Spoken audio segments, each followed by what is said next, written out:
20 पक्षियों ने गंवाई जान।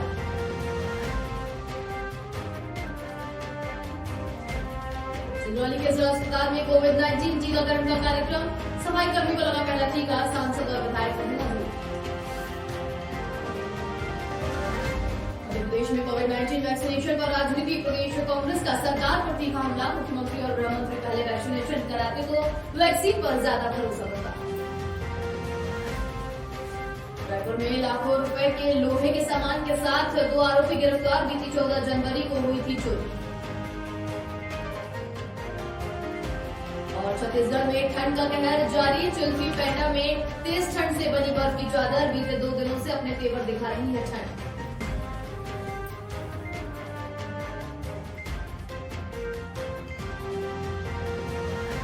नमस्कार, आप देख रहे हैं संवाद न्यूज। मैं हूं आपके साथ अंशु शर्मा। बढ़ते हैं खबरों में आगे। विदिशा जिले में कोरोना के वैक्सीनेशन की प्रक्रिया शुरू हो गई है। आपको बता दें कि जिला अस्पताल में पहला टीका गोमती नामक महिला को लगाया गया। वहां इसके अलावा मुख्य चिकित्सा एवं स्वास्थ्य अधिकारी डॉक्टर केशर बाग, सिविल सर्जन डॉक्टर संजय खरे समेत जिला अस्पताल के और मेडिकल कॉलेज के डॉक्टरों को टीका लगाया गया। इसके अलावा अस्पतालों में काम करने वाले सफाई कर्मचारी का भी टीकाकरण किया गया। वहीं पहला टीका लगवाने वाली गोमती का कहना है कि वो पूरी तरीके से स्वस्थ है और उन्हें किसी प्रकार से कोई तकलीफ या साइड इफेक्ट नहीं हो रहा है। इसी प्रकार के मुख्य चिकित्सा एवं स्वास्थ्य अधिकारी डॉक्टर ने बताया कि जिले में 4 स्थानों पर टीकाकरण शुरू हो गया है।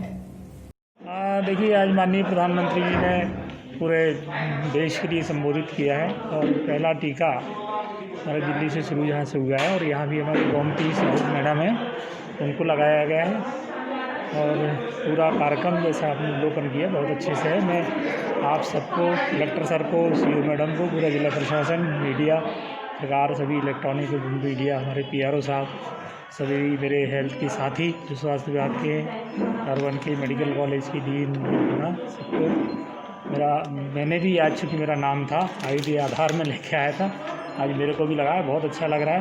मैं सबसे रिक्वेस्ट करूँगा कि जिन जिन का रजिस्ट्रेशन हुआ है, जब उनका नाम आए, SMS आए, तो बिल्कुल अपने समय से आके वैक्सीन लगवा लें।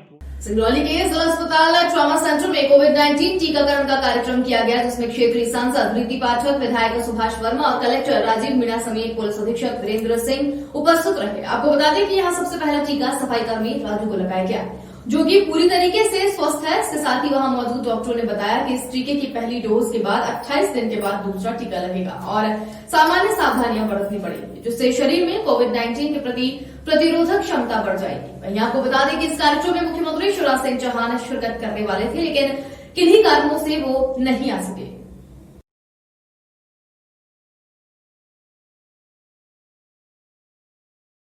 जैसा कि आप सभी लोग जानते हैं कि कोरोना महामारी का हमने एक भयावह रूप देखा है और उसको नियंत्रण करने के लिए कोविड की जो वैक्सीन है वो आ चुकी है और उसका आगाज शुभारंभ आज 16 तारीख को शुरू हो रहा है और वो 16 तारीख को शुरू हो रहा है। माननीय मुख्यमंत्री महोदय के द्वारा यहाँ पर पूरे प्रदेश के लिए उद्घाटन किया जाएगा और इसमें हम सबसे पहले जो हमारे स्वास्थ्य कर्मचारी हैं, स्वास्थ्य कर्मचारी का जो सबसे नीचे का तबका है, सीपट या जो सफाई कर्मचारी हैं, वहाँ से हम शुरुआत करेंगे ताकि उनके जीवन को पहले पूर्ण रक्षा दी जा सके। क्या नाम है सर उनका? अब है लिस्ट है हमारे जी।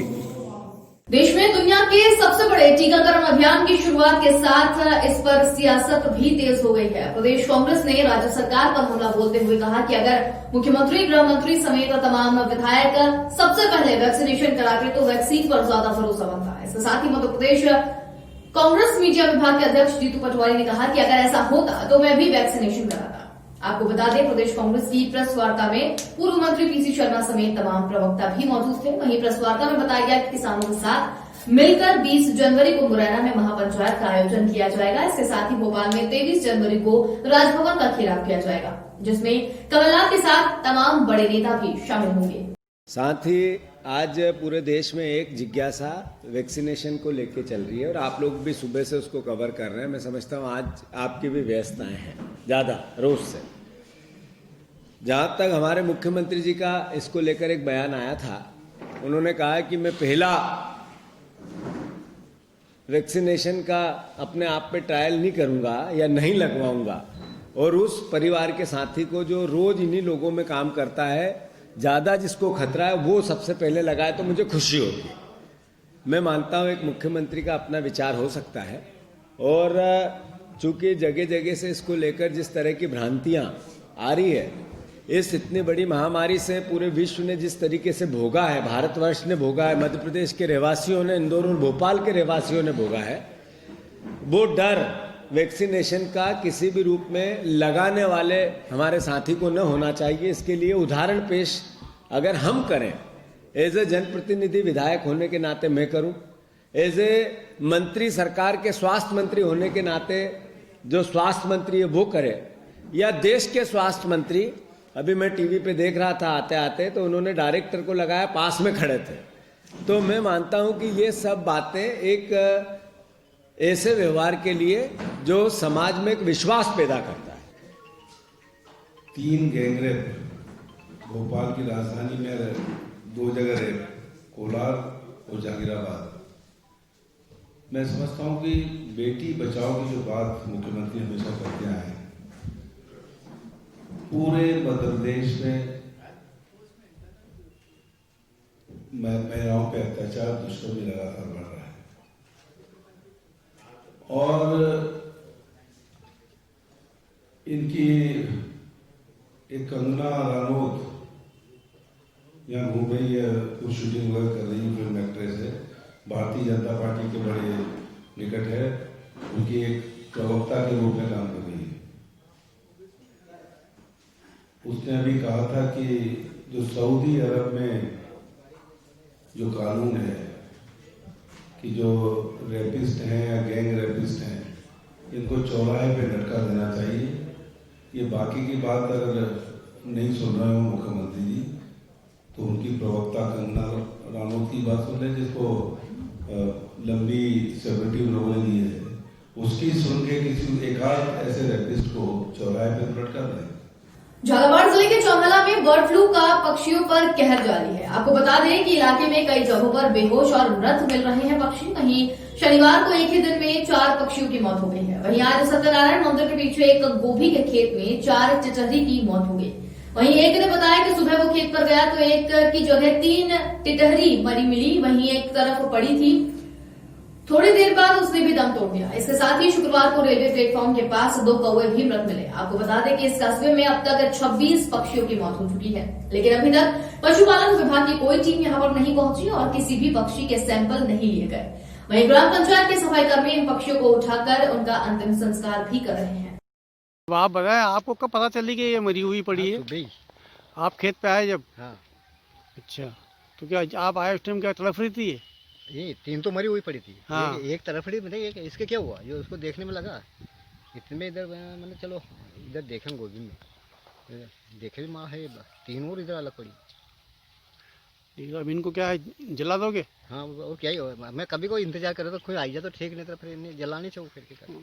कोविड-19 वैक्सीनेशन कार्यक्रम भोपाल के 12 सेंटर पर शुरू हो गया है। आपको बता दें कि भोपाल के हमीदिया अस्पताल में पहला टीका वार्ड बॉय संजय यादव को लगा। इस दौरान मुख्यमंत्री शिवराज सिंह चौहान, चिकित्सा शिक्षा मंत्री विश्वास सानंद और स्वास्थ्य मंत्री प्रभुराम चौधरी मौजूद रहे। वहीं दूसरी तरफ भोपाल के वैक्सीनेशन कार्यक्रम सुबह 10:30 बजे तय था, लेकिन स्वास्थ्य मंत्री प्रभुराम चौधरी के जेपी अस्पताल में नहीं पहुंचने के कारण कार्यक्रम देरी से शुरू हुआ था।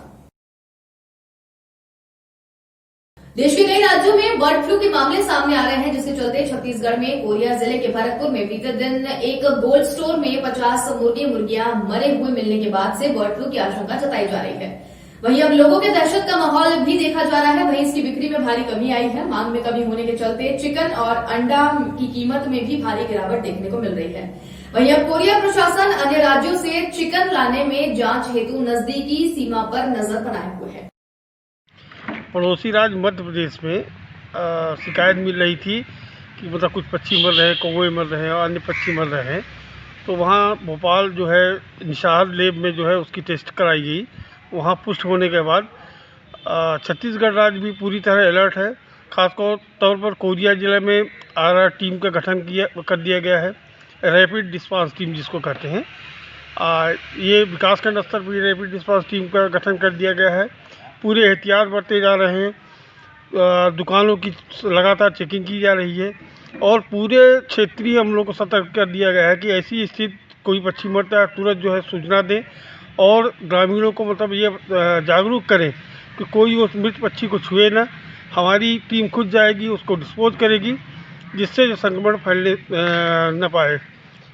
तो आमजनों से अपील है कि कम से कम मांसाहार का सेवन करें और मृत पक्षियों को जो है, चाहे रास्ते में हो, उनकी छत में हो, उसको छुए नहीं। रायपुर में लाखों रुपए के लोहे के सामान के साथ 2 आरोपी को पुलिस ने गिरफ्तार कर लिया। आपको बता दें कि 14 जनवरी को कबीरनगर पुलिस को सोन डोंगरी स्थित 2 यार्ड में भारी मात्रा में चोरी के लोहे की छड़, एंगल एवं लोहे का अन्य सामान जमकर छिपाकर रखने की सूचना मिली थी। सूचना को गंभीरता से लेते हुए पुलिस उप महानिरीक्षक एवं वरिष्ठ पुलिस अधीक्षक समेत पुलिस की टीम ने दबिश दी और आरोपी को गिरफ्तार कर सामान जब्त कर लिया, जिसकी कुल कीमत लगभग 2.5 लाख रुपए बताई जा रही है। सामान रखने के संबंध में आरोपियों के पास से कोई वैध दस्तावेज नहीं मिला, जिसके चलते आरोपियों से पूछताछ की जा रही है। प्रदेश में ठंड का कहर लगातार जारी है। प्रदेश में बीते 2 दिनों से ठंड काफी बढ़ गई है। कुछ जगहों पर तो सुबह के वक्त बर्फ की चादर देखने को भी मिली। राज्य में उत्तर भारत में पड़ रही कड़ाके की ठंड और हिमालय की पहाड़ियों पर हो रही लगातार बर्फबारी की वजह से ठंड का कारण बढ़ गया है। आपको बता दें कि प्रदेश में ठंड की वापसी के साथ ही कवर्धा के चिल्फी, पेंडा और धर्म पानी में बर्फ जमने लगी है। अंबिकापुर में बर्ड फ्लू के नियंत्रण एवं रोकथाम को लेकर आज पशुधन विकास विभाग के उप संचालक की अध्यक्षता में जिले के पोल्ट्री फार्म संचालक एवं संबंधित विभाग के अधिकारियों की बैठक आयोजित की गई। वहीं उप संचालक डॉक्टर एनपी सिंह ने पोल्ट्री फार्म संचालकों से कहा कि बर्ड फ्लू की आशंका होने पर तत्काल विभाग को सूचित करें। उन्होंने कहा कि अभी तक जिले में आधिकारिक तौर पर बर्ड फ्लू के पॉजिटिव केस नहीं पाए गए हैं। डॉक्टर सिंह ने कहा कि जैव सुरक्षा मानकों को ध्यान में रख निर्देशों का पालन करें।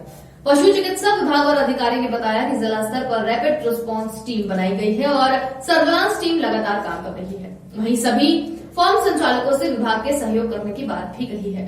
अंबिकापुर में राष्ट्रीय क्षय उन्मूलन कार्यक्रम के अंतर्गत टीबी की उच्च जोखिम समूह में सघन खोज अभियान टीबी हारेगा देश जीतेगा के तहत 14 से 15 जनवरी 2021 तक अंबिकापुर के वृद्धाश्रम और अनाथालय में टीबी खोज अभियान चलाया जाएगा। टीबी खोज अभियान टीम द्वारा वृद्धाश्रम के 17 एवं अनाथालय के 14 व्यक्तियों की स्क्रीनिंग की गई है, जिसमें वृद्धाश्रम के 8 व्यक्तियों में टीबी की आशंका पाई गई है। मुख्य चिकित्सा एवं स्वास्थ्य अधिकारी डॉक्टर टीएस सिसोदिया के मार्गदर्शन में जिला क्षय अधिकारी डॉक्टर शैलेंद्र गुप्ता के नेतृत्व में टीबी खोज अभियान चलाया जा रहा है। जांच दल में डॉक्टर उत्तम नागवंशी, ज्योति पावले, नागेंद्र शर्मा, नुरुल हसन एवं श्रवण खोटे द्वारा वृद्धाश्रम एवं अनाथालय में टीबी खोज अभियान चलाया गया। अंबिकापुर में पारंपरिक खेती बाड़ी एवं रोजी मजदूरी कर जीवन यापन करने वाली मैनपाट की मांझी जनजाति की महिलाएं अब बेहतर आय के साधन के रूप में मधुमक्खी पालन के व्यवसाय को अपना रही हैं। उर्मिला मांझी, राजवंती मांझी, सुखवारो मांझी समेत 10 महिलाओं के द्वारा पहली बार 46 किलोग्राम शहद निकालकर 13,000 रुपए की कमाई की। कम समय में अधिक आय मिलने से मधुमक्खी पालन के प्रति महिलाएं काफी उत्साहित हैं। कलेक्टर ने आपको बताया है कि संजीव कुमार झा के निर्देशानुसार जिले में मधुमक्खी व्यवसाय को बढ़ावा देने के लिए उद्यानिकी विभाग द्वारा गोठानों से जुड़ी स्व सहायता समूह की महिलाओं के साथ व्यक्तिगत रूप से महिलाओं को निःशुल्क हनी बॉक्स वितरित किया जा रहा है। इसी कड़ी में मैनपाट जनपद के आदर्श गोठान कुनिया से जुड़ी सितारा स्व सहायता समूह की महिलाओं को 5 और ग्राम कुनिया के मांझी जनजाति की 9 महिलाओं को 5-5 हनी बॉक्स वितरित किए गए। आदिवासी विकास विभाग के सहायक आयुक्त ने बताया कि सरगुजा जिले में संचालित समस्त शासकीय अशासकीय महाविद्यालय, engineering college, medical college, polytechnic college एवं आईटीआई में अध्ययनरत विद्यार्थियों के लिए पोस्ट मैट्रिक छात्रवृत्ति संचालित की जा रही है। शिक्षा सत्र 2020-2021 के लिए छात्रवृत्ति की स्वीकृति एवं वितरण की कार्रवाई वेबसाइट पर ऑनलाइन की जा रही है।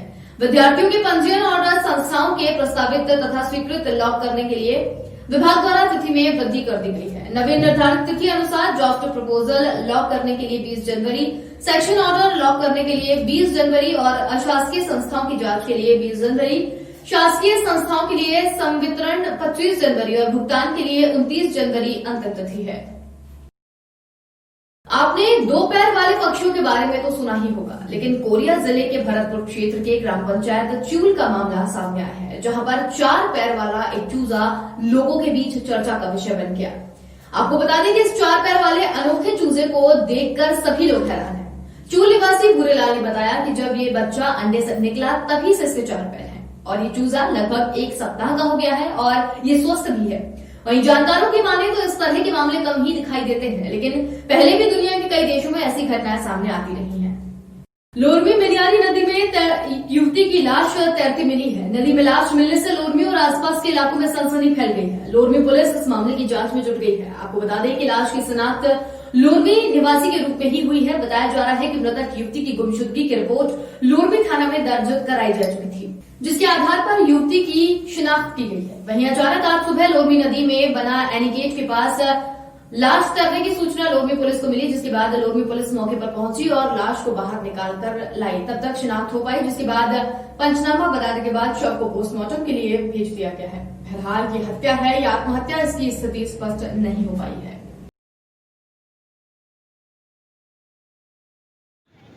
कल दिनांक 15/1/2021 को युवती के पिता अशोक उपाध्याय थाना आकर रिपोर्ट दर्ज कराए कि इनकी पुत्री जो है पिछले दिनांक को रात्रि करीबन 1:45 बजे घर से बिना बताए गायब हो गई हैं और इनकी रिपोर्ट पर थाना लोरमी में गुम इंसान क्रमांक 8 दर्ज किया गया।